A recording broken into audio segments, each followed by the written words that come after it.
मैं ये गारंटी से कहता हूं कि अगर आप जय भीम का नारा लगा दें और जय बुद्ध का नारा लगा दें तो आपका कल्याण हो जाएगा। अगर भारत के मंदिरों में ताकत होती तो मोहम्मद बिन कासिम ना आया होता, भारत के मंदिरों में ताकत होती तो महमूद गजनवी ना आया होता, भारत के मंदिरों में ताकत होती तो मोहम्मद घोरी ना आया होता और इस दुर्ग को लूटने का काम न किया होता।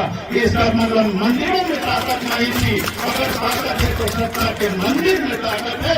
हमारा सवाल यह है कि हम नकली हिंदुओं के लिए तो तुलसीदास जी ने इतना कुछ लिख दिया, लेकिन ये मुसलमानों के लिए कहीं नहीं लिखे भला बुरा भाई जो है।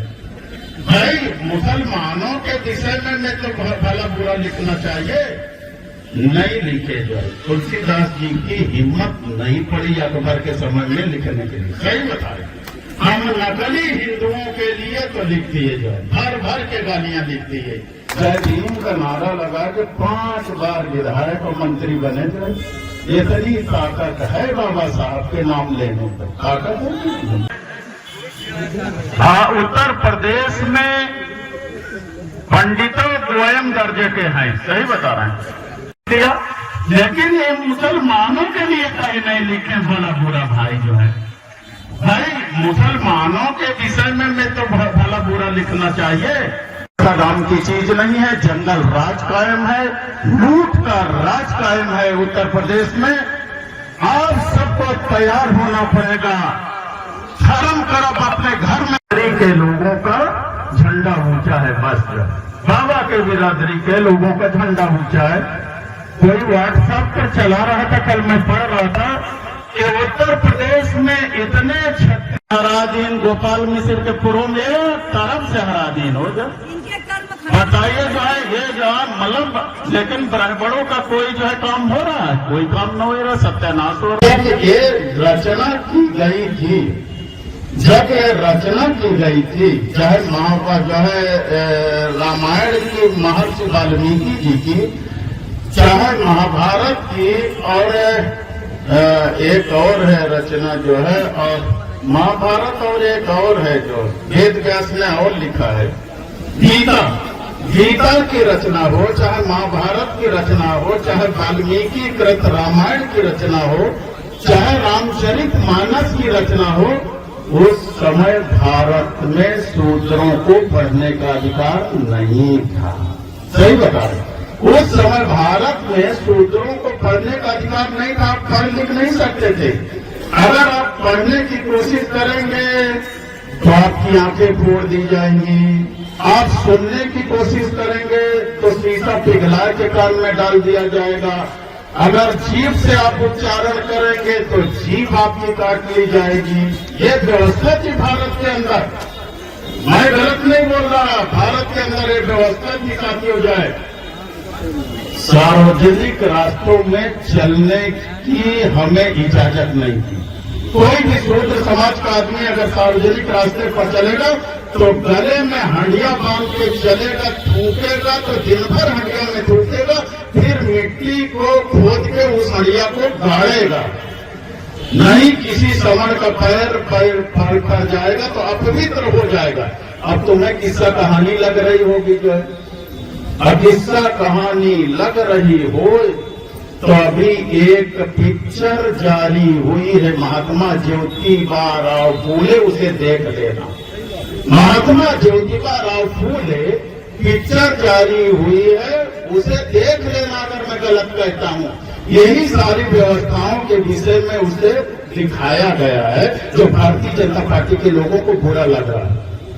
इस देश के अंदर कमर में झाड़ू बांध के चलना पड़ता था कि जहां तुम बैठो बाद में उठो तो निशान मिटाए दो। पैर में चीथड़े पुराने कपड़े बांध के चलना पड़ता था जिससे तुम्हारे पैर के निशान मिटते चले जाएं, दूसरे का पैर ना पड़े।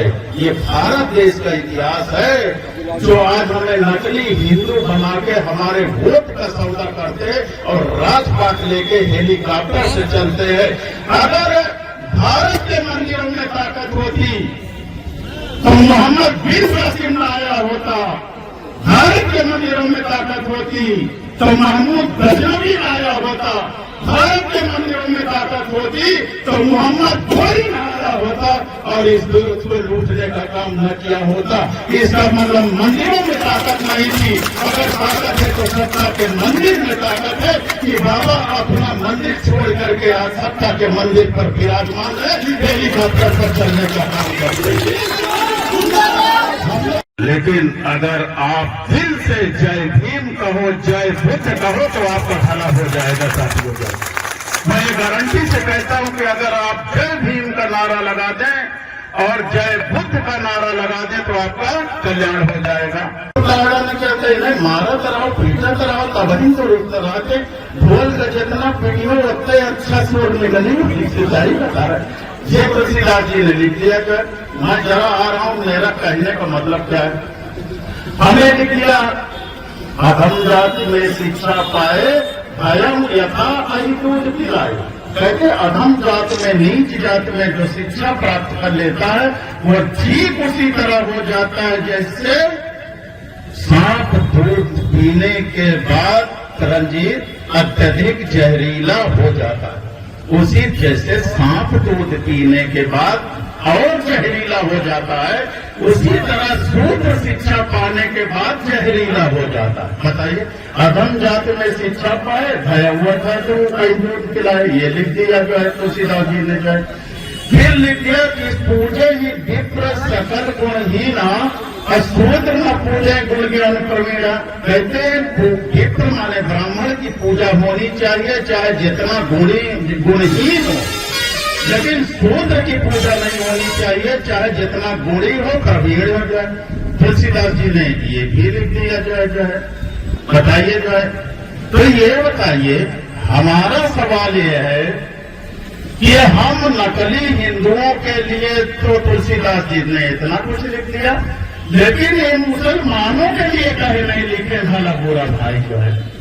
भाई मुसलमानों के विषय में तो भला बुरा लिखना चाहिए, नहीं लिखे जो है। तुलसीदास जी की हिम्मत नहीं पड़ी अकबर के समय में लिखने के लिए। सही बताए, हम नकली हिंदुओं के लिए तो लिख दिए जो है, भर भर के गालियां लिख दिए और उसी को हम लोग पढ़ते रहते हैं। 5 बार विधायक बन गए, मंत्री बन गए। सही बता दे, बने कि नहीं? जय भीम का नारा लगा के 5 बार विधायक और मंत्री बने थे। इतनी ताकत है बाबा साहब के नाम लेने पर। ताकत है कि नहीं? इतनी ताकत है। ये घनश्याम चमार यहाँ बैठे रहे हो, कहाँ चलेंगे? कहीं उन्हें बताओ न जाए चमार बिरादरी के आदमी का फूंक इंजन रात। हाँ, मायावती जी को आना चाहिए कि नहीं आना चाहिए? नहीं आना चाहिए ना भाई, वो तो भाजपा से मिले हैं, उन्हें आना चाहिए। चमार बिरादरी के आदमी का जिंदा फूंक देकर अर्चना में बताई थी, आना चाहिए। सत्यानाश कर दी जो है, मायावती जी ने सत्यानाश कर दिया। सही बता, बर्बाद कर दिया समाज को, चौराहे पर खड़ा कर दिया। ये हालात है इधर, बुरी दशा हो गई साथी का। हम तो भैया जितने दिन जिंदा रहेंगे अपने वसूलों पर जिंदा रहेंगे। हम जानवर नहीं हैं कि हमें कोई खरीद ले या तोड़ डाले जो है, ये संभव नहीं है। हम अपने वसूलों पर जिंदा रहेंगे। 2017 में आप लोग हरा दिए। अगर आप ये वीडियो YouTube पर देख रहे हैं तो हमारे चैनल को सब्सक्राइब करें और बेल आइकन को दबाना ना भूलें। अगर आप Facebook पर ये वीडियो देख रहे हैं तो हमारे पेज को लाइक करें।